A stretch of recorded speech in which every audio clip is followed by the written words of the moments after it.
awalnya tanah kembali kepada tanah. Tanah itu binatang. Saya tanya, emang nanti di akhirat Allah nanya, binatang dimintai pertanggungjawaban? Binatang dimintai pertanggungjawaban? Ditanya. Nanti Allah bakal tanya gini, anjing, babi, kenapa kau tidak sholat? Allah bakal tanya gitu. Anjing, babi, kenapa kau maling uang rakyat? Allah bakal nanya gitu. Allah bakal nanya. Ya ini kan saya bilang kan, binatang. Allah bakal tanya gitu. Anjing, babi, kenapa kau bohongi rakyat? Allah bakal tanya gitu. Allah bakal tanya. Anjing, babi, kenapa kau kasih rakyat janji-janji palsu? Allah bakal tanya gitu. Enggak. Anjing, babi, kenapa kau kriminalisasi ulama? Allah bakal nanya gitu. Enggak. Anjing, babi, kenapa kau hina habaib? Allah bakal tanya gitu. Enggak. Anjing, babi, kenapa kau hina ulama? Kenapa kau tangkap ulama? Allah bakal tanya gitu. Enggak. Woi anjing, woi babi, kenapa tiap hari kerjaanmu hina-hina habaib? Allah bakal tanya gitu. Hah? Kenapa? Karena binatang. Punya nafsu, nggak punya akal. Allahu Akbar. Allahu Akbar. Allah nggak bakal tanya. Anjing, babi, kenapa kau hina-hina Habib Rizik? Enggak. Anjing, babi, kenapa kau hina-hina Bahar bin Smith? Allah bakal nanya gitu. Kenapa? Karena binatang. Woi anjing, woi babi, kenapa kau jual aset negara? Allah bakal tanya gitu. Enggak. Enggak kan? Enggak. Kenapa? Karena binatang. Awaluhu turab wa akhiruhu Turab. Awalnya tanah kembali kepada tanah. Jadi apa tadi? Malaikat punya akal nggak punya? Binatang. Kita manusia sempurna. Apa-apa yang tidak dipunya oleh malaikat kita punya. Apa itu? Assalamualaikum. Apa itu? Halo guys, tolong subscribe channel saya.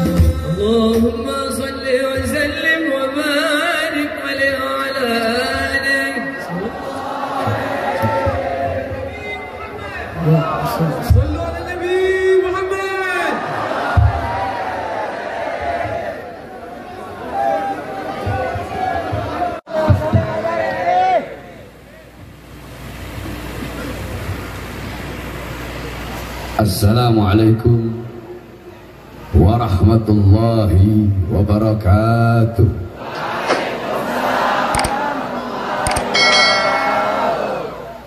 Alhamdulillahil qawiyyi sultanuh, al-wadihil burhanuh, al-mabsut fil wujud karamuhu wa ihsanuh.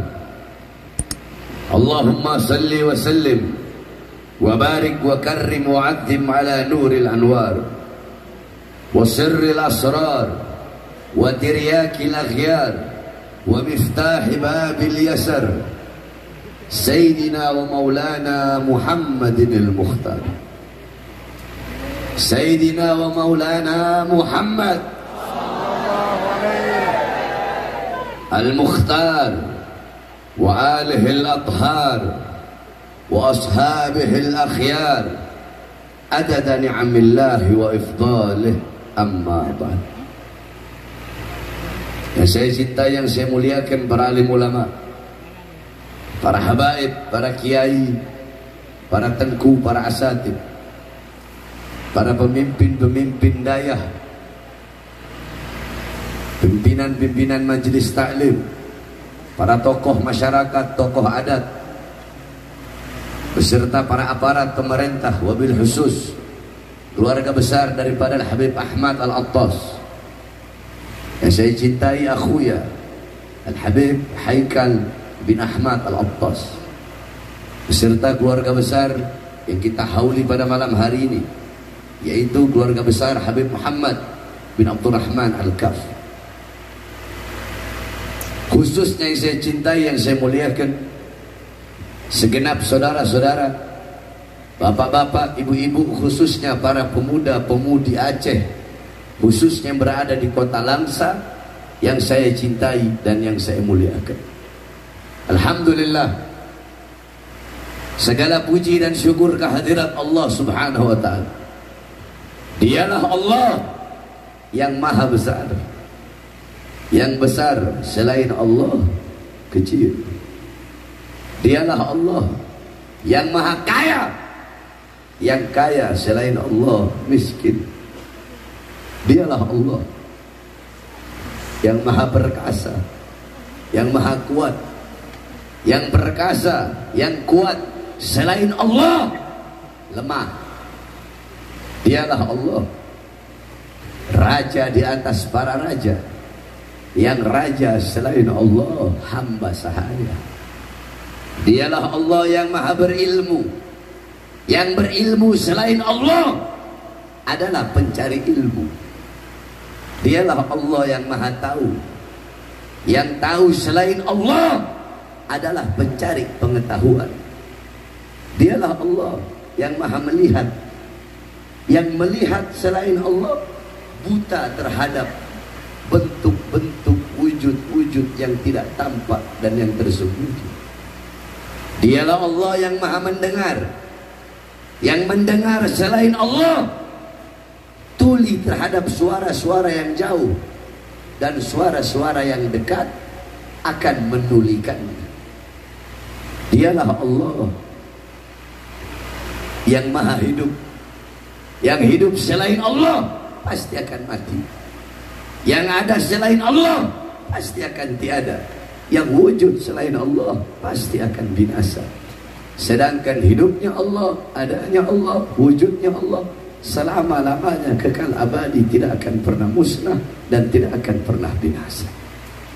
Dan dialah Allah yang menggerakkan hati kalian, sehingga hati kalian menggerakkan langkahan kaki kalian dari rumah kalian menuju ke majlis, menuju ke tempat pada malam hari ini, yang dimana ini tempat menjadi tempat turunnya rahmat.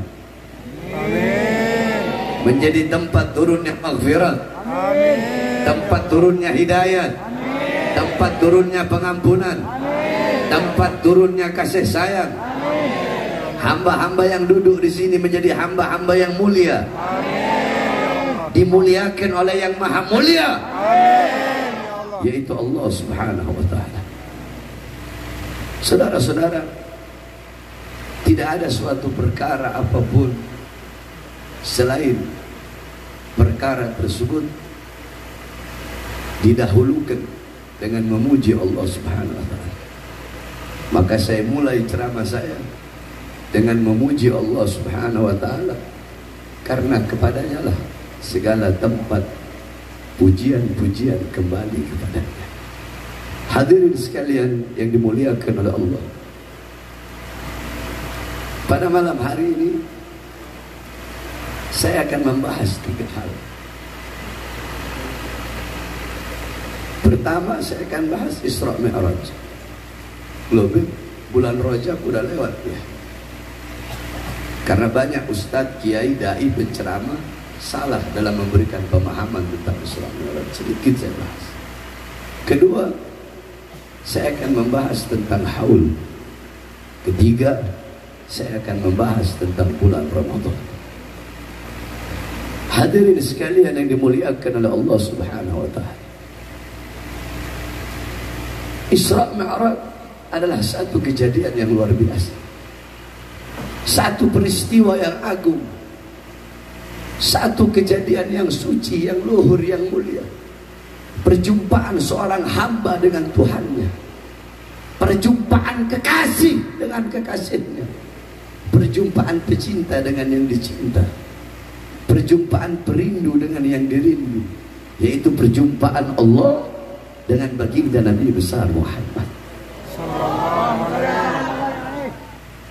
Cuma banyak ustadz, kiai, dai, penceramah sekarang banyak, dan ini perlu saya sampaikan kepada masyarakat Aceh, banyak memberikan pemahaman-pemahaman atau penyampaian-penyampaian yang salah, atau bahkan bisa menjerumus kepada kesesatan ketika menjelaskan Isra Mi'raj pada pembelahan dada baginda Nabi besar Muhammad.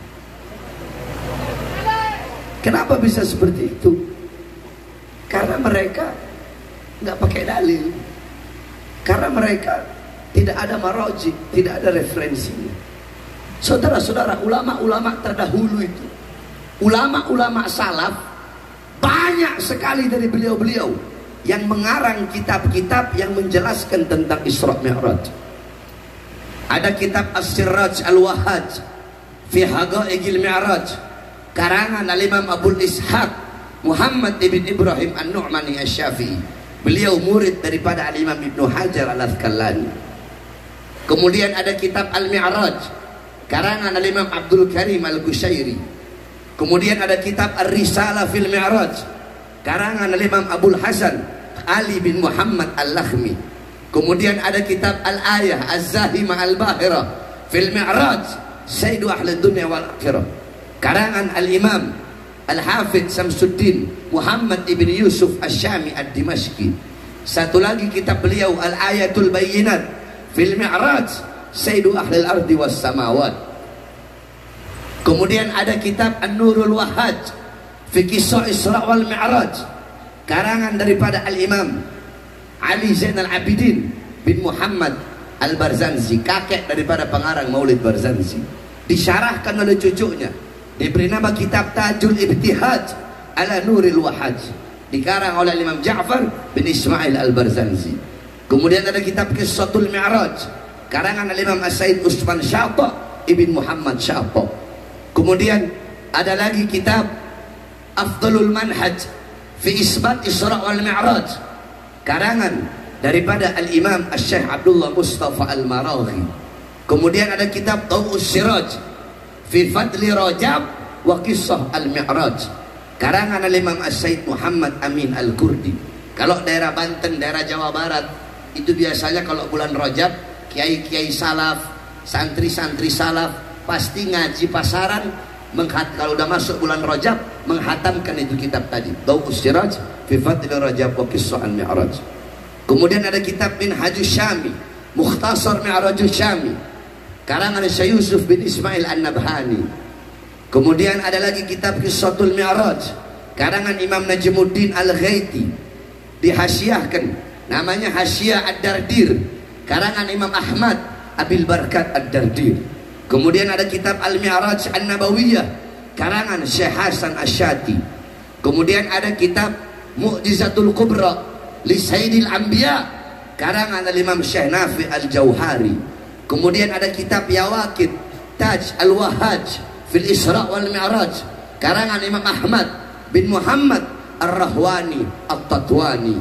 Kemudian ada lagi kitab Al-Anwar Al-Bahiyah fil Mi'raj Khairil Bariyah karangan guru besar kami Imam Ahlus Sunnah wal Jamaah Abuya As-Sayyid Al-Habib Muhammad bin Alwi Al-Maliki Al-Hasani Al-Maki, dan masih banyak lagi kitab-kitab Isra Mi'raj yang lain. Engkau pelajari kitab-kitab tersebut, maka engkau akan mendapatkan pemahaman yang jelas, pemahaman yang benar tentang Isra Mi'raj. Contoh, kalian pasti sering dengar ada dai penceramah ngomong begini, Jibril turun membawa cawan terbuat dari emas, di dalamnya berisi air dari surga. Dibelah dada Nabi Muhammad, diambil hatinya, dibersihkan dari kotoran-kotoran, disucikan. Saya tanya, jawab semua yang keras. Pernah atau tidak dengar penceramah ngomong seperti itu? Kurang keras, pernah atau tidak? Pernah atau tidak?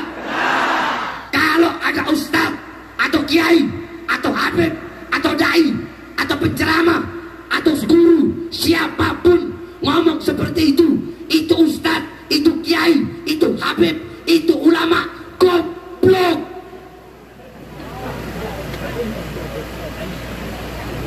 Saudara-saudara, kewajiban dai itu, kewajiban penceramah memberikan pemahaman, memberikan penjelasan kepada umat, kepada pendengar sesuai dengan akal mereka untuk menerima penjelasan dan penyampaian tersebut. Sekarang kalau ada ustadz, kiai, dai ngomong begitu, orang bakal berpikir dibersihkan. Jangankan dia ngomong hati Nabi dibersihkan dari kotoran, gak usah ada bahasa kotoran. Contoh, saya ngomong begini, hati Nabi Muhammad dibersihkan, cukup sampai di situ penjelasan saya. Hati Nabi dibersihkan, udah cukup sampai di situ. Pemikiran kalian apa? Sesuatu yang dibersihkan berarti sebelumnya apa? Sebelumnya apa? Sesat akhirnya, nggak bener otaknya akhirnya. Apalagi ngomong dibersihkan dari kotoran.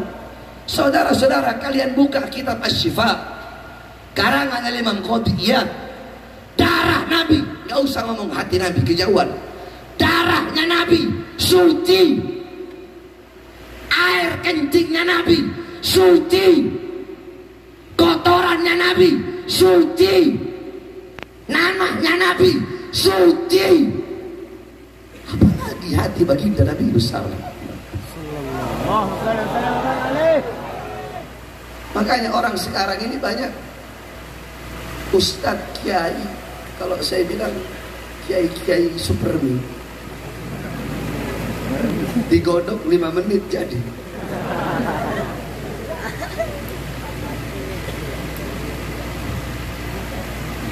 Saya mondok selama 18 tahun mondok. Makanya ada namanya rojulun la yadri wa la yadri annahu la yadri. Ada orang yang tidak tahu dan tidak tahu kalau dirinya tidak tahu. Bodoh, goblok, tolol, tapi nggak sadar kalau dirinya goblok, tapi nggak sadar kalau dirinya tolol, tapi nggak sadar kalau dirinya bodoh. Masih mending yang ketiga. Yang ketiga, rajulun la yadri wa yadri annahu la yadri. Orang bodoh tapi dia sadar kalau dirinya bodoh. Orang bodoh kalau sadar dirinya bodoh, maka dia bakal menghilangkan kebodohan dalam diri. Ini udah bodoh, goblok, tolol, sok pintar, pakai mau dikte ulama, padahal goblok, padahal bodoh, padahal tolol, ngedikte ulama.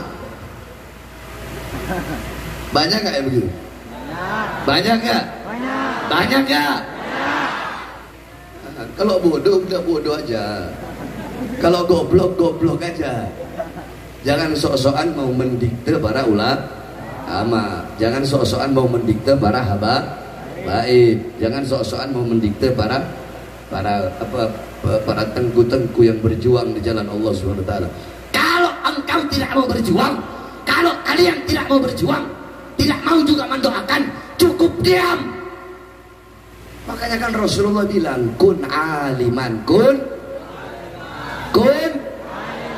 jadilah kalian orang jadilah kalian orang yang berilmu, wahai umatku. Jadilah kalian orang yang berilmu. Beb, saya nggak bisa jadi orang berilmu, nggak bisa jadi orang berilmu. Kun muta'allim, jadilah belajar. Beb, saya udah tua. Beb, saya nggak bisa belajar lagi, nggak punya waktu. Nggak bisa juga. Kun mustami'an, jadi pendengar, duduk di majelis duduk di majelis dengerin nasihat dengerin ilmu Beb, saya nggak punya waktu, sibuk kerja. Ya akhir nggak apa-apa. Pilihan terakhir, kun muhibban.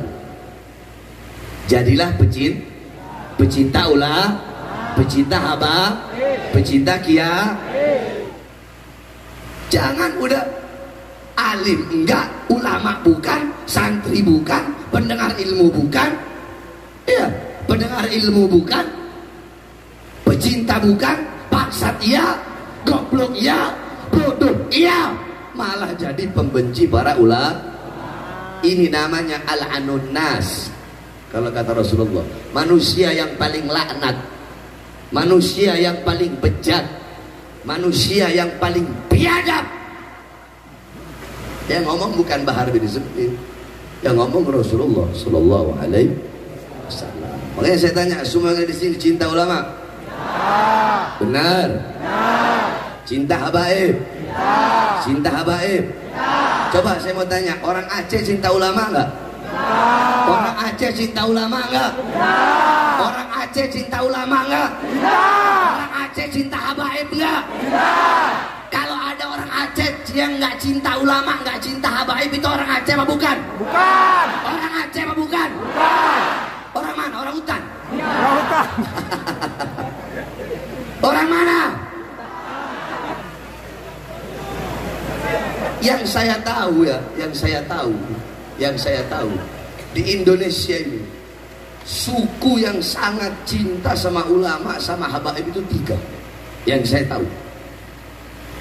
Suku Madura, suku Aceh, dan suku Banjar. Itu cintanya sama ulama luar biasa, cintanya sama habaib luar biasa. Nyawa mereka kasih, darah mereka tumpahkan, nyawa mereka korbankan. Allahu Akbar. Allahu Akbar. Nah, itu banyak sekarang orang-orang instan, Indomie, Supermie, 5 menit digodok jadi. Paham? Jadi pelajari kitab-kitab yang saya sebutkan tadi, insya Allah kalian akan mendapatkan pemahaman yang benar. Itu yang pertama. Nggak usah lama-lama, yang penting sedikit tapi bermanfaat. Udah 5 tahun saya nggak ke Aceh, alhamdulillah bisa nyampe juga ke Aceh. Yang kedua, saudara-saudara, apa tadi saya bilang? Yang kedua saya bahas apa? Haul. Haul itu punya 3 makna. Berapa makna? 3. Anggap aja saya nggak ceramah, anggap kita lagi ngaji, anggap saya lagi buka kitab cuma nggak ada kitabnya gitu aja. Haul punya 3 makna. Yang pertama, haul artinya sekeliling. Apa? Sekeliling atau sekitar. Alladzi barakna haulahu, yang kami berkahi sekelilingnya, yang kami berkahi sekitarnya. Itu haul yang pertama. Haul yang kedua artinya upaya, daya, kekuatan. La haula, tidak ada daya, tidak ada upaya.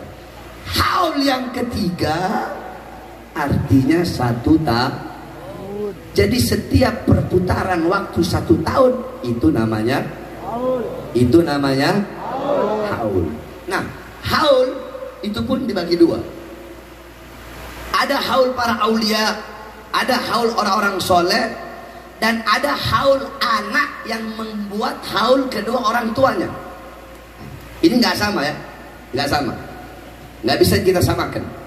Ada haul para aulia, ada haul orang soleh, ada haul para ulama, ada haul yang dimana haul orang tua yang dibikin oleh anaknya. Jadi anaknya ini ngundang untuk bikin haul orang tuanya sebagai bukti, sebagai wujud bakti si anak itu kepada orang tua. Akan saya jelaskan satu-satu. Yang pertama haul para aulia, haul orang soleh, haul ulama. Banyak sekali haul di mana-mana. Di Jakarta ada haul Habib Hussein bin Abu Bakar Al-Idrus luar Batang. Ada haul Habib Hasan bin Muhammad Al-Haddad Priuk. Ada haul Habib Ali bin Abdurrahman Al-Habsyi Kuitang. ada Hol Habib Salim bin Ahmad bin Jindan, ada Hol Habib Ahmad Al-Haddad Habib Kuncung, ada Hol Al-Hawi di Jawa Tengah, di Tegal ada Hol Haddad, di Pekalongan ada Hol Al-Abtos, kemudian di Jogja ada Hol Habib Ahmad Bafaqih Habib Tempel, di Jawa Timur ada Hol Habib Hadi bin Abdullah Al-Haddar Banyuwangi, Hol Habib Saleh bin Muhsin Al-Hamid Tanggul, Hol Habib Abu Bakar bin Muhammad As-Segaf Gresik, Hol Habib Abdullah bin Ali Al-Haddad Bangil, Hol Habib Husain As-Segaf Bangil, Hol Habib Ja'far bin Syekhon As-Segaf Pasuruan. Di Bali ada Hol Bafaqih, di NTT ada Hol Al-Gadri, di Sulawesi tempat kami ada Hol Guru Tua Habib Idrus bin Salim Al-Jufri, di Aceh ada Hol Tengku Umar, kemudian ada Hol Habib siapa lagi? Habib Abu Bakar bin Husain Bafaqih di Banda, dan masih banyak lagi acara-acara haul. Nah, ini acara haul orang-orang soleh seperti pada malam hari ini. Dibacakan manakib. Tahu manakib? Kisah hidupnya. Bagaimana keilmuannya, amalnya, ibadahnya, waroknya, khaufnya, khasyahnya, zuhudnya, ibadahnya, qanaahnya. Bagaimana Sohibul Hal itu, kehidupannya seperti apa? Agar apa? Agar kita yang hadir di majelis hall bisa mengambil intifa, mengambil iktibar, mengambil pelajaran, mengambil manfaat, menjadikan beliau-beliau Sohibul Hal sebagai teladan kita, uswah kita, qudwah kita dalam kehidupan kita sehari-hari. Itulah tujuan diadakan acara haul daripada orang-orang soleh. Paham? Sebab orang-orang soleh ini famal hayat illa li ahlil ilm wa mal mautu illa li ahlil jahl.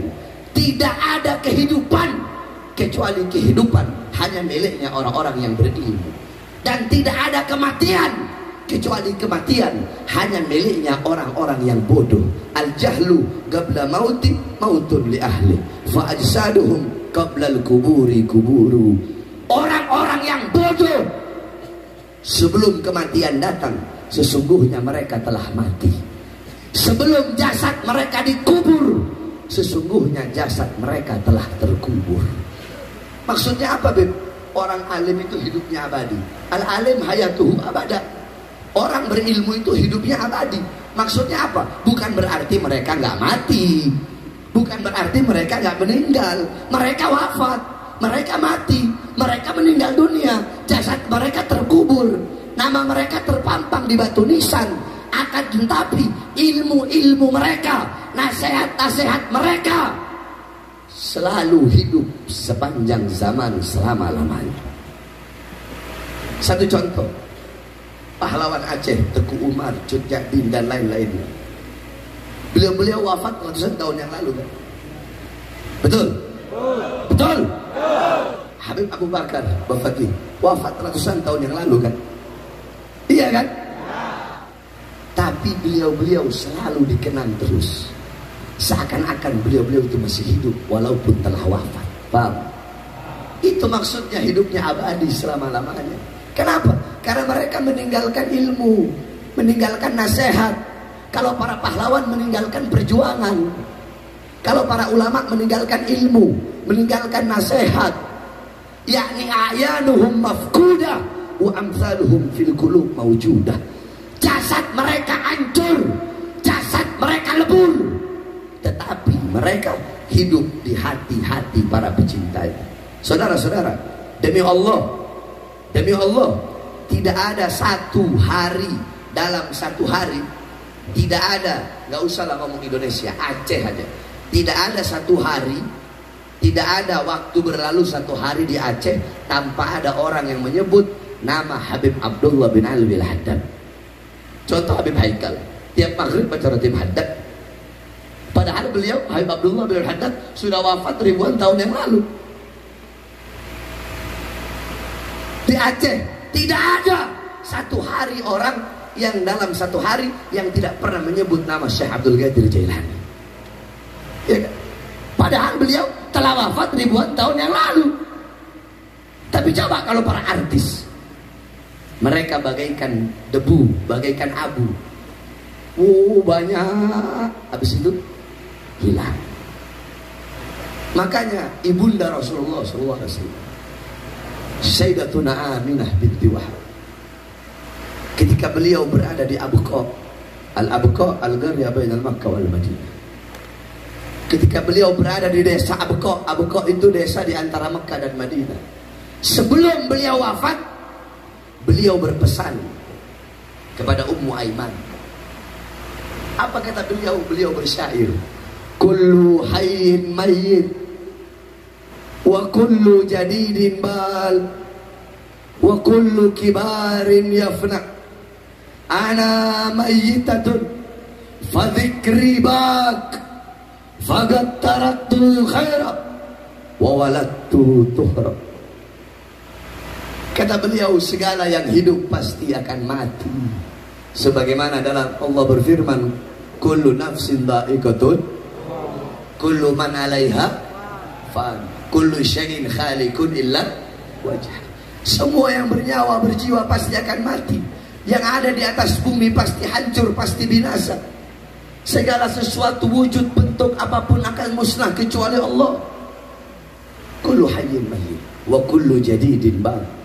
Segala yang baru, sesuatu yang baru, semua yang baru pasti akan usang. Apakah baju yang baru kau beli akan baru selama-lamanya? Rumah barumu akan baru selama-lamanya? Mobil barumu akan baru selama-lamanya? Bahkan daun yang hijau segar, ada saatnya dia menguning. Ketika dia menguning, dia gugur dari tangkainya, saudara-saudara. Kullu jadidin bal, kullu kibarin yafna.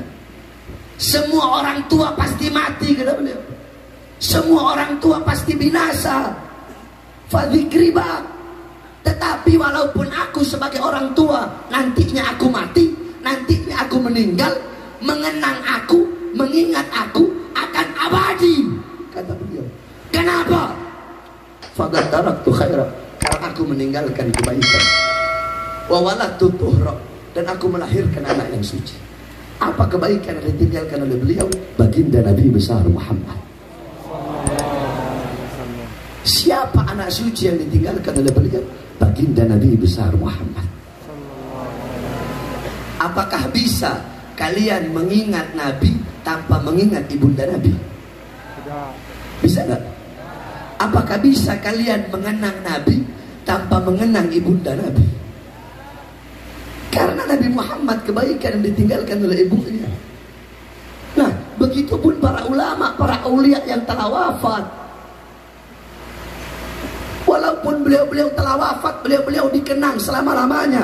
Imam Ghazali wafat ribuan tahun yang lalu. Sampai detik ini, sampai hari kiamat, beliau hidup dalam Ihya Ulumuddinnya, hidup dalam Bidayatul Hidayahnya, hidup dalam Minhajul Abidinnya, hidup dalam Mukasyafatul Qulubnya, hidup dalam Kasyaf Ulum Rohnya, hidup dalam Al-Wajisnya, hidup dalam Al-Wasitnya. Syekh Abdul Qadir Jailani wafat ribuan tahun yang lalu. Sampai detik ini, sampai kiamat, beliau hidup di dalam Al-Gunyahnya, hidup dalam Fathur Rabbaninya, hidup dalam Futuhul Ghaibnya. Syekh Abil Hasan Asyadili wafat ribuan tahun yang lalu.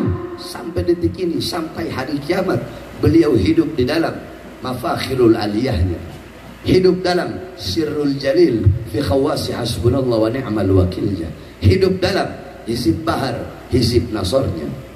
Habib Abdullah bin Alwi Al-Haddad wafat ribuan tahun yang lalu. Sampai detik ini, sampai hari kiamat, beliau hidup dalam Ratib Al-Haddadnya, hidup dalam Nasohiuddiniyahnya, hidup dalam Hikam Haddadnya, hidup dalam Diwan Haddadnya. Itulah para ulama, walau wafat tetapi selalu dikenang selama-lama. Makanya kita duduk di majelis haul, ya, jadikan beliau-beliau sahibul haul sebagai uswah kita, qudwah kita, teladan kita dalam kehidupan kita sehari-hari. Jangan jauh dari ulama, saudara-saudara. Jangan jauh dari orang soleh. Kadar kedekatan kalian ini gampang.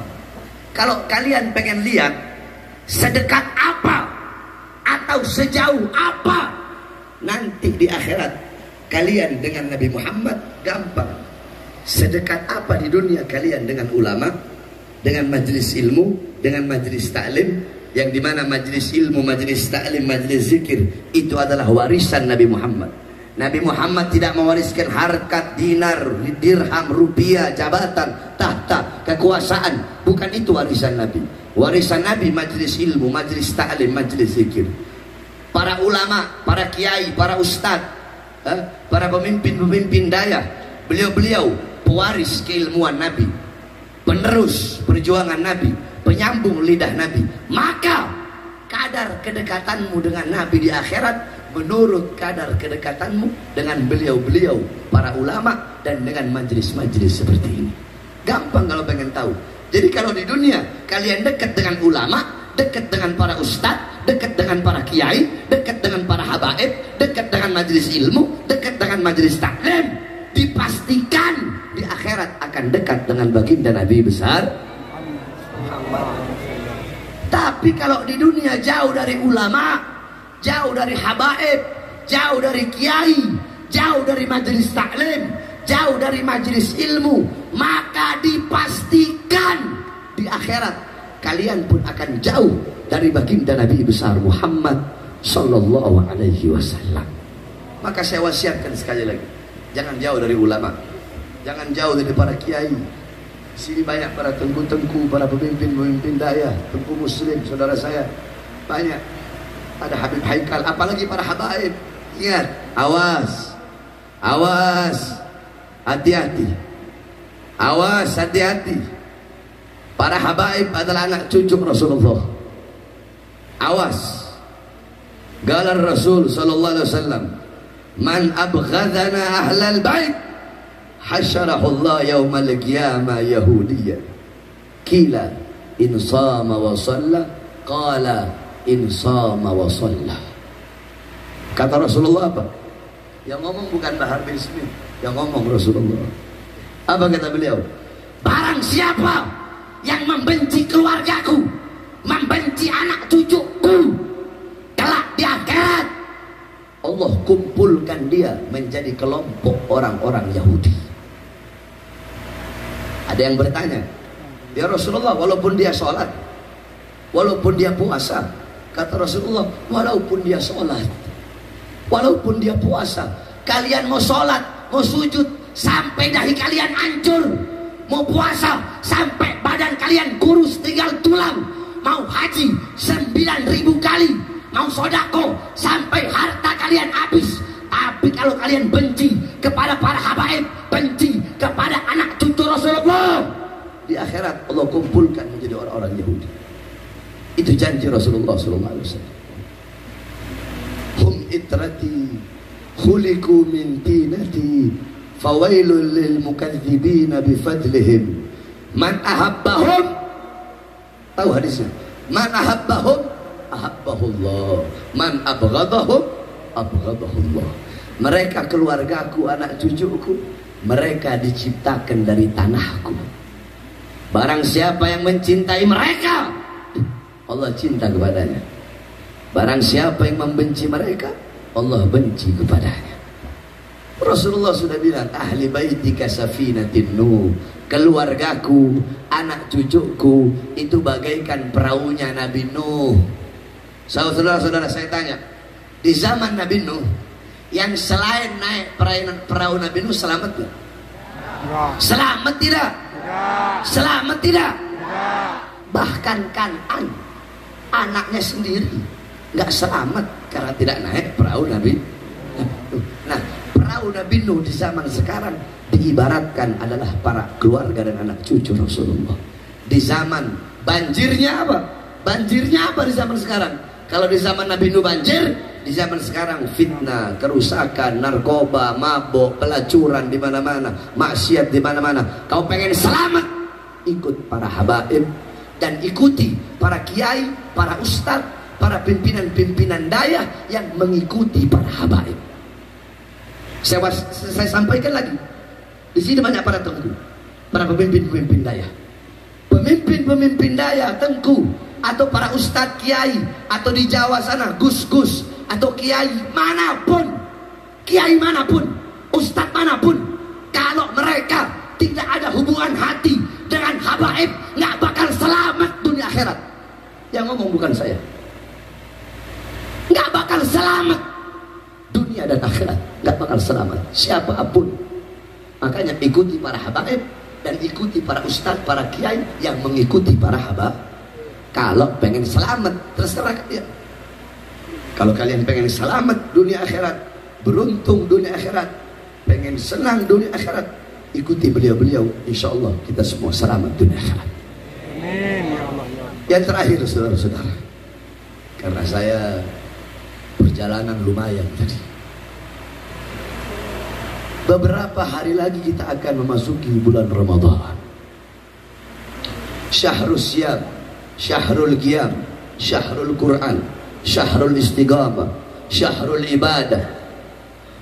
Bulan yang penuh dengan keutamaan, bulan kita bangun untuk beribadah, bulan turunnya Quran, bulan yang penuh dengan kemuliaan, bulan berlipat gandaan amal, bulan yang dimana 1 rakaat sholatmu di bulan Ramadan sama seperti 100 rakaat di bulan yang lain.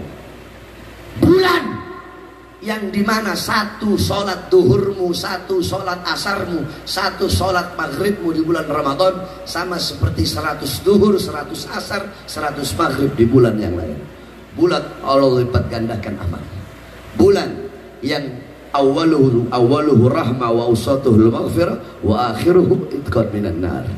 Bulan yang 10 hari pertama rahmat, 10 hari kedua pengampunan, 10 hari ketiga Allah bebaskan hamba-hambanya dari api neraka. Bulan yang dimana rahmat yang Allah berikan di bulan Ramadan lebih banyak dibandingkan bulan-bulan yang lain. Maghfirah, pengampunan yang Allah berikan lebih banyak dibandingkan dengan bulan-bulan yang lain. Maka jangan kalian sia-siakan bulan Ramadan. Manfaatkan dengan betul, dengan beribadah kepada Allah, dengan mengkhatamkan Al-Quran. Habib Abdullah bin Al-Haddad dari pagi sampai sore hatam 20 kali, dari malam sampai fajar hatam 20 kali. 1 kali bulan Ramadan 1 hari beliau menghatamkan 40 kali Al-Quran. Manfaatkan Ramadan dengan beribadah kepada Allah Subhanahu wa ta'ala. Jangan engkau sia-siakan. Ini salah satu keutamaan. Ramadan adalah keutamaan, Ramadan adalah kemuliaan yang Allah berikan kepada kita, yang tidak Allah berikan kepada umat-umat terdahulu. Bahkan nabi-nabi dan rasul terdahulu tidak pernah mendapatkan keutamaan dan kemuliaan yang ada di bulan Ramadan. Makanya jangan heran kenapa kok para nabi, para rasul itu iri kepada kita sebagai umat Muhammad. Satu contoh, Nabi Adam. Apa kata Nabi Adam? Aku iri kepada umat Muhammad. Kenapa? Karena Allah memberikan kepada umat Muhammad 4 macam kemuliaan yang tidak pernah Allah berikan kepadaku. Apa itu? Yang pertama kata Nabi Adam, ketika aku makan buah khuldi, ketika aku berbuat salah. Para nabi, para rasul, Nabi Musa membunuh, Nabi Adam makan buah khuldi, tapi beliau-beliau maksum, terampuni dari dosa, terampuni dari salah. Nabi Adam bilang, ketika aku berbuat salah makan buah khuldi, Allah pisahkan aku dengan istriku Hawa selama ratusan tahun. Sedangkan umat Muhammad pagi, siang, sore, malam mereka berbuat dosa, tapi tidak Allah pisahkan mereka dengan anak dan istri mereka. Ini keutamaan Allah berikan kepada mereka, tapi tidak Allah berikan kepadaku. Yang kedua kata Nabi Adam, Allah menerima taubatku ketika aku berada di kota Mekah. Dalam riwayat ada yang mengatakan 450 tahun Nabi Adam bertaubat. 450 tahun bertaubat belum Allah terima. Ketika di kota Mekah baru Allah terima. Umat Muhammad mereka bertaubat tidak harus ke Mekah. Dimanapun mereka mau bertaubat, kapanpun mereka bertaubat, Allah terima taubat mereka. Ini kemuliaan tidak pernah Allah berikan kepada aku, tapi Allah berikan kepada umat Muhammad. Yang ketiga kata Nabi Adam, aku makan buah khuldi dalam keadaan berpakaian. Tiba-tiba Allah lepaskan sehingga aku dalam keadaan telanjang. Umat Muhammad kebalik. Mereka berbuat dosa dalam keadaan telanjang. Mereka berzina, mereka melacur dalam keadaan telanjang. Tapi tetap Allah beri mereka pakaian. Tetap Allah tutup aib mereka. Aku berbuat salah dalam keadaan berpakaian, Allah lepaskan. Umat Muhammad berbuat dosa dalam melepas pakaian, tapi tetap Allah beri mereka pakaian. Yang keempat, kata Nabi Adam, aku berbuat salah di sorga, Allah turunkan ke dunia. Tepatnya di India, di bawah kaki gunung Himalaya. Siti Hawa di Jeddah, Iblis di Basrah. Aku berbuat salah di sorga, Allah turunkan ke dunia. Umat Muhammad berbuat dosa di dunia, kalau bertobat matinya husnul khotimah, Allah masukkan mereka ke surga. Ini 4 macam kemuliaan tidak pernah Allah berikan kepada aku, tapi Allah berikan kepada umat Muhammad. Sungguh aku iri, aku ingin menjadi bagian daripada umat Muhammad. Kita tanpa kita minta, tanpa kalian minta, kalian telah dijadikan sebagai umat Nabi Muhammad. Saudara-saudara, umat terdahulu kalau kulit mereka, ya, tubuh mereka itu kena najis besar, cara menghilangkannya harus dihilangkan sama kulit-kulitnya. Bagaimana kalau itu Allah kasih kepada kita? Tapi kita Allah kasih keutamaan yang luar biasa. Cukup dengan 7 kali basuhan, salah satunya dengan tanah. Umat terdahulu kalau mereka berbuat dosa, mereka harus cari tebing yang tinggi, loncat sampai mati, baru Allah terima tobat mereka. Kita sebesar apapun dosa yang kita lakukan, masih ada yang lebih besar. Apa? Pintu pengampunan Allah bagi umat Nabi Muhammad lebih besar dari dosa-dosa yang dilakukan oleh umat Nabi Muhammad. Makanya sebelum masuk Ramadan, tazkiyatun nafas, bersihkan jiwamu, tathirul qulub, sucikan kau punya hati. Masuk bulan Ramadan benar-benar untuk apa? Untuk jihadun nafas, untuk jihad terbesar, jihad paling agung, jihad paling mulia. Jihad loh, kok Habib bahas jihad? Ramadan itu bulan untuk berjihad. Loh, kok jihad? Kalau jihad ada musuhnya dong. Iya. Itu raja ar-rasul min harbil badr gal raja'na min jihadil asghar ila jihadil akbar. Kita pulang dari perang yang kecil menuju perang yang besar. Kita pulang dari perang melawan musuh yang kecil menuju melawan musuh yang besar. Kita pulang dari perang yang melawan musuh kecil menuju melawan musuh besar. Kata sahabat, ya Rasulullah, bagaimana mungkin ini perang kecil? Bagaimana mungkin ini perang kecil ya Rasulullah? Bagaimana mungkin ini musuh kecil? Kata Rasulullah, ada musuh yang paling besar, ada peperangan yang lebih besar. Apa itu? Berperang melawan nafsu, jihadun nafas, berperang melawan syahwat. Jadi musuh kita terbesar, yang paling besar, yang pertama musuh kita adalah hawa nafsu, yang kedua iblis, yang ketiga kafir harbi, yang keempat munafik, yang kelima fasik. Ayo coba urut. Yang pertama siapa? Yang keras yang pertama. Yang kedua, yang ketiga, yang keempat, yang kelima. Loh, kenapa hawa nafsu kok musuh terbesar ya? Karena hawa nafsu berada di dalam diri kita sendiri. Karena hawa nafsu berada di dalam dirimu. Hawa nafsu ada dalam dirimu. An-nafsu katifli antuhmilu syabba'ala hubbir radai wa intaftimu yanfatimi. Hawa nafsu bagaikan bayi yang menyusui, yang kalau tidak disapih sampai kapanpun bayi itu akan menyusui. Jadi kita ini jadikan diri kita sebagai ibu, akal kita sebagai ibu, hawa nafsu sebagai bayi. Jangan kebalik. Jadi jangan kita sebagai ibu menuruti terus kemauan hawa nafsu. Hawa nafsu maunya maksiat, maunya mungkarat, maunya ngelihat yang haram, maunya berkata yang haram, tetap kita ikuti. Sapi, ibarat kata dulu waktu kita masih kecil, kan kita menyusu kepada ibu kita kan. Kalau zaman kita orang dulu itu biasanya ibu kita ngasih getah pepaya biar kita berhenti menyusu. Nah, begitulah kita sebagai seorang ibu. Kita ini ibu. Hawa nafsu itu adalah hawa nafsu, syahwat itu adalah anak. Maka jangan pernah kita menuruti kemauan hawa nafsu dan syahwat kita. Tuba.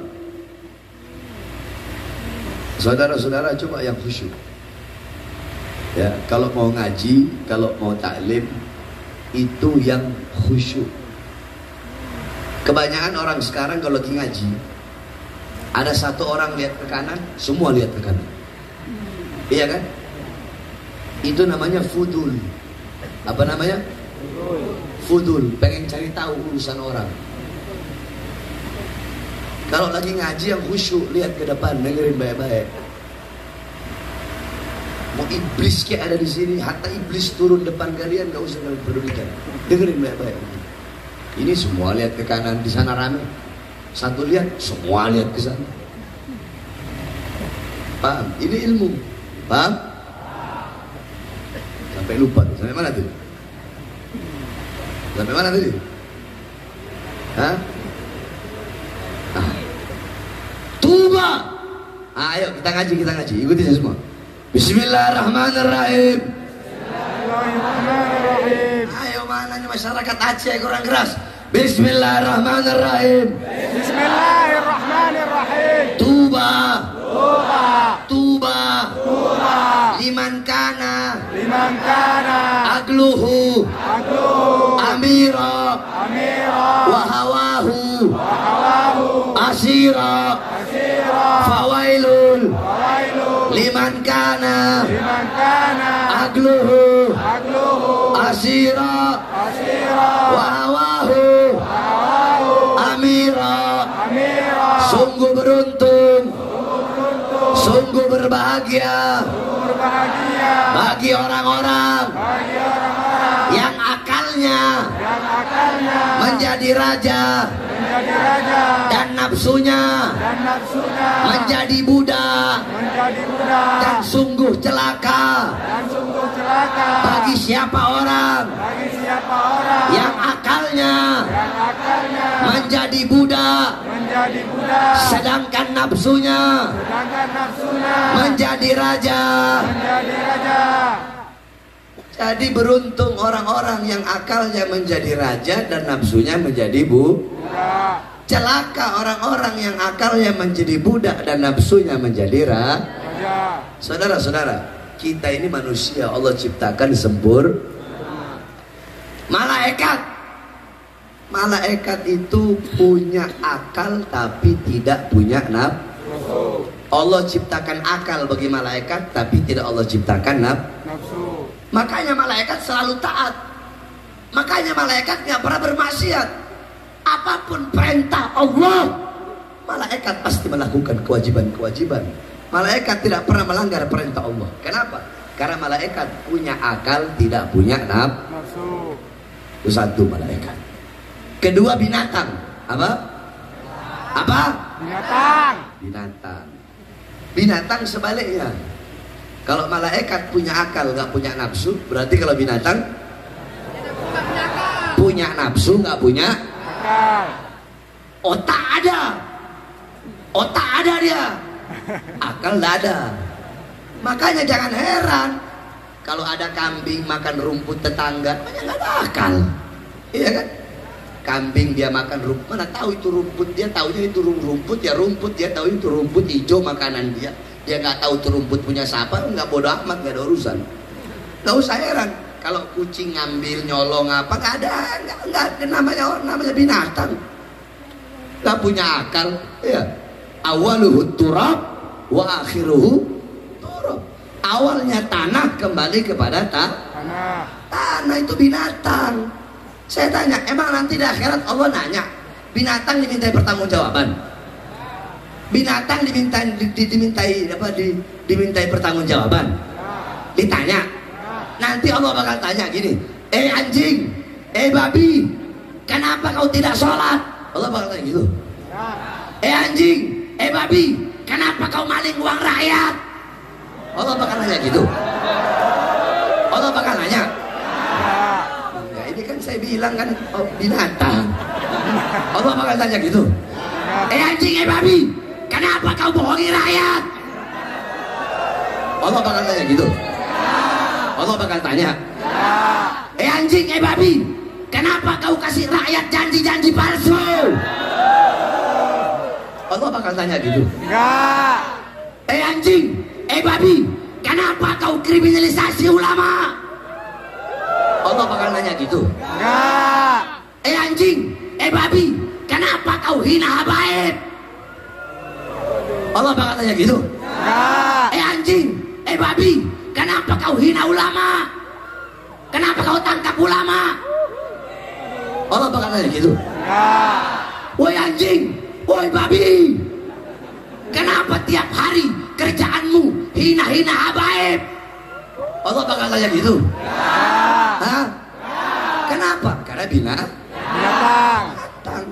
punya nafsu, nggak punya Akal. Allahu Akbar. Allahu Akbar. Allah nggak bakal tanya. Anjing, babi, kenapa kau hina-hina Habib Rizik? Enggak. Anjing, babi, kenapa kau hina-hina Bahar bin Smith? Allah nggak bakal nanya gitu. Kenapa? Karena Binatang.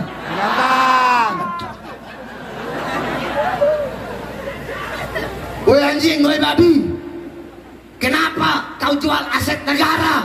Allah bakal tanya gitu. Enggak. Enggak kan? Enggak. Kenapa?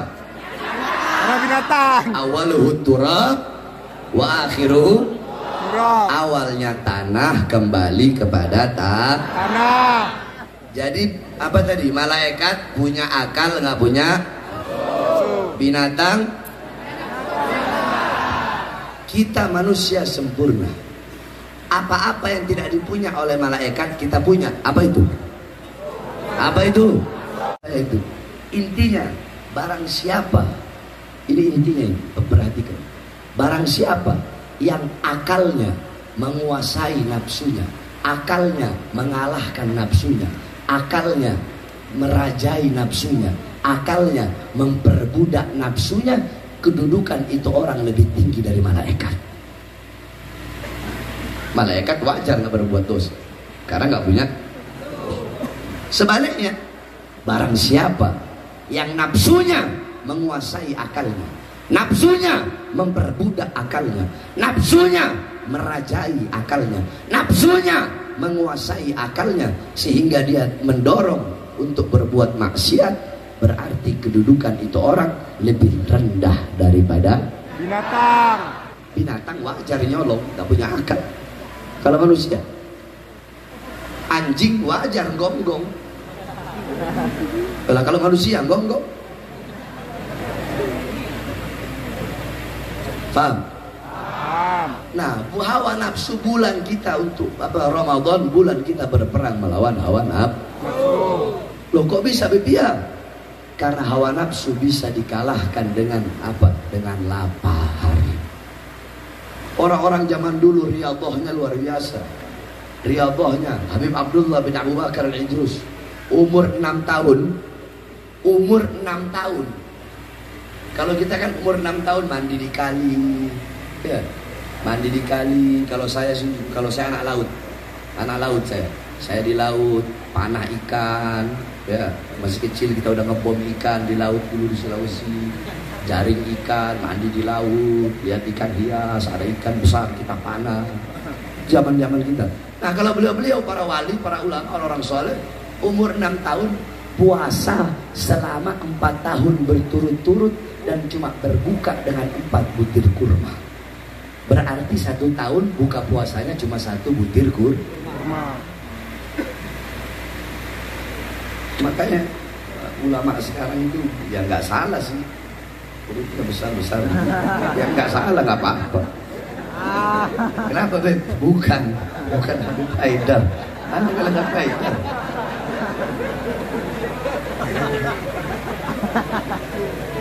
Nggak apa-apa, bagus biar subur ya. Yang penting besarnya bukan karena makan uang haram. Di Madinah ada namanya Habib Zain bin Smith. Umurnya udah 90 tahun. Satu saat lambungnya sakit. Beliau periksa ke dokter. Kata dokter apa? Beb, selama 50 tahun saya jadi dokter, baru ini saya lihat ada orang umur 90 tahun tapi lambungnya kecil seperti lambung bayi. Umur 9 tahun lambungnya kecil seperti lambung bayi. Emang Habib kenapa? Oh, Ana udah terbiasa dari kecil, satu hari Ana hanya makan 1 butir kurma sampai sekarang. Terus dokter, kenapa Ana bisa sakit?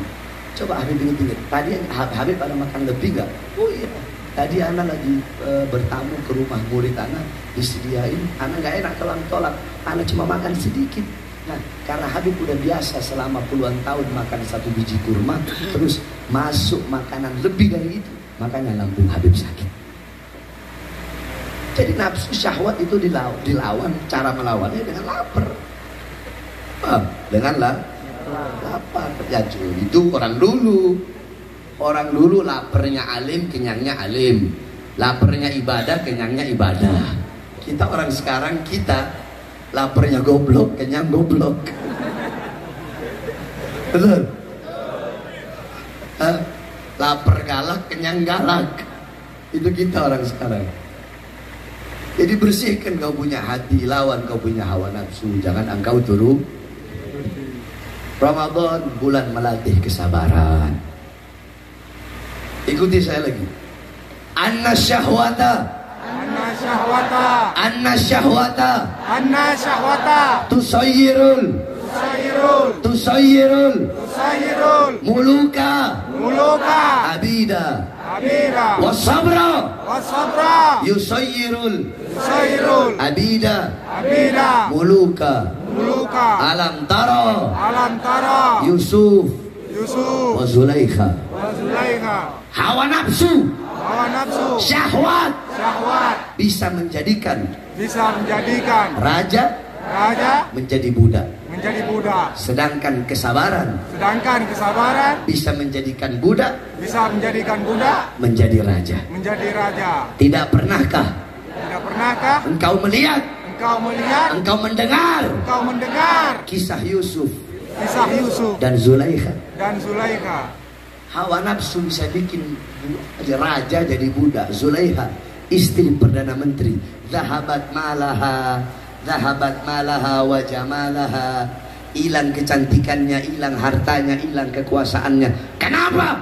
Karena hawa nafsu syahwatnya kepada Yusuf. Sedangkan Nabi Yusuf dicaci, dihina, dilempar ke sumur sama saudara-saudaranya, sabar. Diambil dari sumur, dijual, sabar. Jadi budak, dari budak ke budak, sabar. Dimasukkan penjara, sabar.